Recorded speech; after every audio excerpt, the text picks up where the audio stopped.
Hi and welcome two exam point. ഞാൻ നിങ്ങളുടെ accountancy miss. So നമ്മൾ ഇന്ന് നോക്കാൻ പോകുന്നത് +1 അക്കൗണ്ടിങ്ങിൻ്റെ ചാപ്റ്റർ 1 ആണ്. അപ്പോൾ ചാപ്റ്റർ 1 എന്ന് പറഞ്ഞാൽ നിങ്ങൾക്ക് അറിയാലോ എന്താണ്? Introduction to accounting. സോ ഈ ചാപ്റ്ററിൽ നമ്മൾ കൂടുതലായിട്ട് നോക്കാൻ പോകുന്നത് what are the basis of accounting, അത് യൂസ് ചെയ്യണ ആരൊക്കെയാണ്. സോ ബേസിക്കലി ഒരു പരിചയപ്പെടുത്തലാണ് എന്താണ് ഈ സബ്ജക്റ്റ് എന്ന്. അപ്പോൾ ഈ പരിചയപ്പെടുത്തൽ ജസ്റ്റ് നിങ്ങൾ നോക്കി പോയാൽ മാത്രം പോരാ, ഇത് വളരെയധികം നന്നായിട്ട് മനസ്സിലാക്കി പോകണം. കാരണം ഈ ബേസിക് കോൺസെപ്റ്റ്സ് ആണ് നമ്മൾ ഇനി ദൂരത്തിലോട്ട് പോകാൻ ഹെൽപ്പ് ചെയ്യുന്നത്. സോ നമുക്ക് നോക്കാം. സോ അടുത്തതായിട്ട് നമ്മൾ നോക്കാൻ പോകുന്നത് ഒരു പിക്ചറാണ്. നിങ്ങൾക്ക് എല്ലാവർക്കും നിങ്ങളുടെ സ്ക്രീനിൽ ഒരു പിക്ചർ കാണാൻ പറ്റുന്നുണ്ടോ? യെസ്. അപ്പോൾ ഈ പിക്ചറിലോട്ട് നോക്കിയേ. ഈ ഫസ്റ്റ് പിക്ചർ എന്താ പറയുന്നത്? അതൊരു കോൺക്രീറ്റ് അല്ലെങ്കിൽ ഒരു ഫൗണ്ടേഷൻ ആണ് അല്ലേ, ഒരു ബേസിക് ഫൗണ്ടേഷൻ ആണ് ഒരു ബിൽഡിങ്ങിൻ്റെ. അതുപോലെ തന്നെയാണ് നമ്മുടെ ഈ ചാപ്റ്റേഴ്സും. ഈ first basic chapters of accounting എന്ന് പറയുന്നത് നമ്മുടെ ഫൗണ്ടേഷനാണ്. ഈ ഫൗണ്ടേഷൻ എത്രത്തോളം സ്ട്രോങ് ആവുന്നു അത്രത്തോളം നമുക്ക് വളരെ ഡിഫിക്കൽട്ടായിട്ടുള്ള ക്വസ്റ്റ്യൻസ് ഡീൽ ചെയ്യാനൊക്കെ സാധിക്കും. അപ്പോൾ സെക്കൻഡ് പിക്ചറിൽ എന്താ കാണിക്കുന്നത്? ആ ബിൽഡിംഗ് വർക്ക് ഇൻ പ്രോഗ്രസ്സിലാണ് അല്ലേ, പണിതുകൊണ്ടിരിക്കുകയാണ് അല്ലേ. അതുപോലെ തന്നെയാണ് നമ്മൾ ഓരോ സ്റ്റെപ്പ് വെക്കുന്നതും. അക്കൗണ്ടൻസിയുടെ ഈ ബേസിക്സ് കഴിഞ്ഞിട്ട് വാട്ട് ഇസ് ജേർണൽ എൻട്രി എന്നൊക്കെ പറയുമ്പോൾ നമ്മൾ ഈ പണിതുകൊണ്ടിരിക്കുകയാണ്. ആൻഡ് ഫൈനലി ആണ് നമ്മളുടെ ഫൈനൽ പിക്ചർ പോലെ ഈ അമ്പരചുംബികളായ അല്ലെങ്കിൽ സ്കൈ സ്ക്രേപ്പേഴ്സ് പോലത്തെ ബിൽഡിങ്ങിൽ എത്തണം അല്ലേ. അതുപോലെ തന്നെയാണ് നമുക്ക് അക്കൗണ്ടിങ്ങിൻ്റെ ഏറ്റവും അല്ലെങ്കിൽ എക്സാം പോയിന്റ് ഓഫ് വ്യൂവിൽ നമുക്ക് എത്തണമെന്നുണ്ടെങ്കിലും ഇവിടെ നിന്ന് നമുക്ക് സ്റ്റാർട്ട് ചെയ്തേ പറ്റും. ഓക്കെ, സോ നമുക്ക് സ്റ്റാർട്ട് ചെയ്യാം. സോ ഫസ്റ്റ് ടോപ്പിക് നമ്മൾ അക്കൗണ്ടിങ്ങിൽ നോക്കാൻ പോകുന്നത് ഫങ്ഷൻസ് ഓഫ് അക്കൗണ്ടിങ് ആണ്. അതായത് അക്കൗണ്ടിങ്ങിന് എന്തെല്ലാമാണ് നമ്മൾ ചെയ്യുന്നതെന്ന്. അപ്പോൾ നമുക്ക് നോക്കാം. ഇത് 5 ഫങ്ഷൻസ് ആണുള്ളത്. ഫസ്റ്റ് ഫങ്ഷൻ എന്തെന്നായിരുന്നു? Identifying. Second function recording. Third function classifying. Fourth summarising. And fifth എന്തെന്നായിരുന്നു? ഇൻ്റർപ്രിറ്റിംഗ്. ഇനി നമുക്ക് ഓരോ ടോപ്പിക്സും വളരെ ഡീറ്റെയിൽഡ് ആയിട്ട് നോക്കാം. സോ ഫസ്റ്റ് ഫങ്ഷൻ നമ്മൾ നോക്കാൻ പോകുന്നത് ഐഡൻറ്റിഫൈയിങ് ആണ്. അതായത് ഒരു ബിസിനസ്സിൽ വരുന്ന ട്രാൻസാക്ഷൻസിൽ നമ്മൾ ബിസിനസ് റിലേറ്റഡ് ആണോ എന്നതാണ് ആദ്യം നോക്കേണ്ടത്. അപ്പോൾ ഫസ്റ്റ് വൺ എന്തായിരുന്നു? ബിസിനസ് റിലേറ്റഡ് ട്രാൻസാക്ഷൻസ് മാത്രമേ നമ്മൾ ഐഡൻറ്റിഫിക്കേഷനിൽ എടുക്കുകയുള്ളൂ. ആൻഡ് സെക്കൻഡ് വൺ എന്ന് പറയുന്നത് മോണിറ്ററി ട്രാൻസാക്ഷൻസ്. അതായത് ക്യാഷ് വരുന്നുണ്ടോ പോകുന്നുണ്ടോ, ഈ മണി റിലേറ്റഡ് ട്രാൻസാക്ഷൻസ് മാത്രമേ നമ്മൾ എടുക്കുകയുള്ളൂ. അപ്പോൾ ഇതിനെ ഞാൻ ഷോർട്ട് ആക്കിയിട്ട് B+M റൂൾ എന്ന് B+M ഈ B+M റൂൾ എന്ന് ഷോർട്ട് ആക്കിയിട്ടുണ്ട്. അപ്പോൾ B4 എന്തായിരുന്നു? Business related transactions. And M4 monetary related transactions. So ഇനി സെക്കൻഡ് ഫംഗ്ഷനാണ് നമ്മൾ നോക്കാൻ പോകുന്നത് റെക്കോർഡിംഗ്. അപ്പോൾ ഓൾറെഡി നമ്മൾ ഫസ്റ്റ് ഫംഗ്ഷനിൽ ഐഡൻറ്റിഫൈ ചെയ്ത് വെച്ചിട്ടില്ലേ ബിസിനസ് ട്രാൻസാക്ഷൻസ് ആണോ മോണിറ്ററി ട്രാൻസാക്ഷൻസ് ആണോ എന്ന്.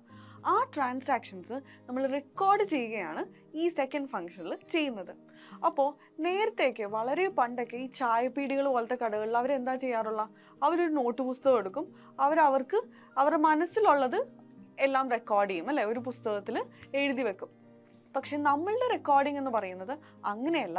നമ്മൾ ബുക്ക് ഓഫ് ജേർണൽസിലാണ് നമ്മൾ റെക്കോർഡ് ചെയ്യുന്നത്. എന്തെന്നായിരുന്നു നമ്മൾ റെക്കോർഡ് ചെയ്യുന്നത്? ബുക്ക് ഓഫ് ജേർണൽസിലാണ് നമ്മളുടെ ഐഡൻറ്റിഫൈ ചെയ്ത ട്രാൻസാക്ഷൻസ് റെക്കോർഡ് ചെയ്യുന്നത്. സോ തേർഡ് ഫംഗ്ഷനാണ് ക്ലാസിഫിക്കേഷൻ. അപ്പോൾ ഫസ്റ്റ് നമ്മൾ ഐഡൻറ്റിഫൈ ചെയ്തു ആൻഡ് ദെൻ റെക്കോർഡ് ചെയ്തു ബുക്ക് ഓഫ് ജേർണൽസിൽ. ആൻഡ് തേർഡ് വൺ ആണ് ക്ലാസിഫിക്കേഷൻ.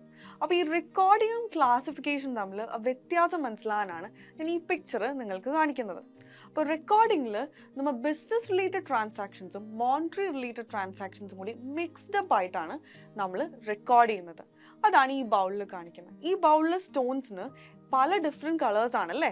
അപ്പോൾ അതെല്ലാം കൂടി നമ്മൾ മിക്സ് ആയിട്ടാണ് റെക്കോർഡ് ചെയ്യുന്നത്. എന്നാൽ ക്ലാസിഫിക്കേഷനിലോട്ട് വരുമ്പോൾ അതിൻ്റെ നേച്ചർ അനുസരിച്ച്, അപ്പോൾ നമുക്ക് ഈ ബൗളിൽ കാണാൻ സാധിക്കും ഇവിടെ നമ്മൾ എങ്ങനെയാണ് ഡിവൈഡ് ചെയ്തിരിക്കുന്നത്, അതിൻ്റെ കളർ അനുസരിച്ച് നമ്മൾ ഓരോരോ പാത്രത്തിലോട്ട് അല്ലെങ്കിൽ ഓരോരോ ബൗളിലോട്ട് മാറ്റിയേക്കുക. അതുപോലെ തന്നെയാണ് ക്ലാസിഫിക്കേഷൻ. അവരുടെ നേച്ചർ അനുസരിച്ച് നമ്മൾ ഓരോ അക്കൗണ്ടിലോട്ട് നമ്മൾ തിരിക്കുന്നു.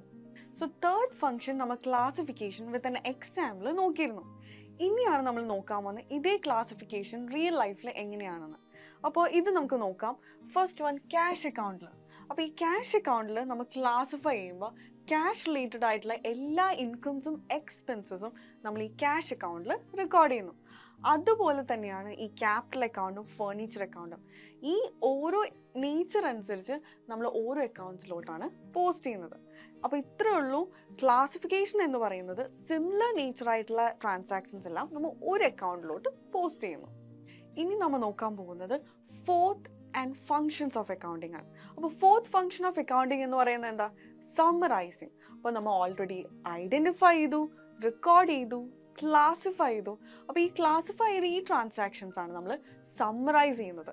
അപ്പോൾ ഈ സമ്മറൈസിങ് എന്ന് പറഞ്ഞു കഴിഞ്ഞാൽ നമ്മൾ അതിനെ ട്രേഡിംഗ് അക്കൗണ്ട് അല്ലെങ്കിൽ പ്രോഫിറ്റ് ആൻഡ് ലോസ് അക്കൗണ്ട് അല്ലെങ്കിൽ ബാലൻസ് ഷീറ്റിലോട്ട് മാറ്റുന്നു. അപ്പോൾ ഈ സമ്മറൈസ്ഡിൻ്റെ പ്രത്യേകത എന്താണെന്ന് വെച്ച് കഴിഞ്ഞാൽ ഏതൊരു യൂസേഴ്സിനും ഏതൊരു ഇൻഫർമേഷൻ ആക്സസ് ചെയ്യാൻ ആവശ്യമുള്ള യൂസേഴ്സിനും ഇത് കാണുമ്പോൾ തന്നെ ആ സമ്മറൈസ്ഡ് വേയിൽ നമുക്കിതിൽ പ്രോഫിറ്റ് ആണോ, ഈ ബിസിനസ്സിൻ്റെ പെർഫോമൻസ് എങ്ങനെയാണെന്ന് അപ്പോൾ തന്നെ മനസ്സിലാവും. സോ സമ്മറൈസിംഗ് എന്ന് പറഞ്ഞു കഴിഞ്ഞാൽ നമ്മൾ trading and profit and loss account അല്ലെങ്കിൽ ബാലൻസ് ഷീറ്റിലോട്ട് മാറ്റുന്നതിനെയാണ് സമ്മറൈസിംഗ് എന്ന് പറയുന്നത്. Fifth and final function of accounting ആണ് നമ്മൾ ഇനി നോക്കുന്നത്, ഇന്റർപ്രിറ്റിംഗ്.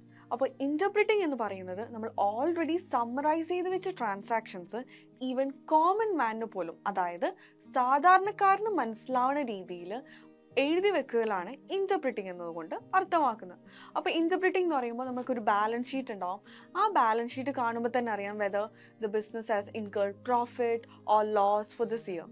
അപ്പോൾ അത് പ്രോഫിറ്റ് ആണെങ്കിൽ അവർ ഇന്റർപ്രിറ്റ് ചെയ്യും, വളരെ സിമ്പിൾ ലാംഗ്വേജിൽ അവർ എഴുതി വെക്കും, ഓർ ദിസ് ഇയർ, ഈ ഫിനാൻഷ്യൽ ഇയറിൽ ഈ ബിസിനസ് കൺസേൺ പ്രോഫിറ്റ് ആണ് ഇൻകർ ചെയ്തതെന്ന്. ഇനി ലോസ് ആണെങ്കിലോ അത് ലോസ് ആണെന്ന് എഴുതി വെക്കും. സോ ദാറ്റ് എന്ത് യൂസേഴ്സിനും അല്ലെങ്കിൽ ഏത് ടൈപ്പ് ഓഫ് യൂസേഴ്സിനും ഈ ഇൻഫർമേഷൻ വളരെ ഈസി ആയിട്ട് അവർക്ക് ആക്സസ് ചെയ്യാൻ പറ്റണം. അപ്പോൾ അതാണ് ഇന്റർപ്രിറ്റിംഗ് എന്നതുകൊണ്ട് അർത്ഥമാക്കുന്നത്. സോ നമ്മൾ 5 ഫങ്ഷൻസ് ഓഫ് അക്കൗണ്ടിംഗ് ആണ് നോക്കിയത്: identifying, recording, classifying, summarizing and interpreting.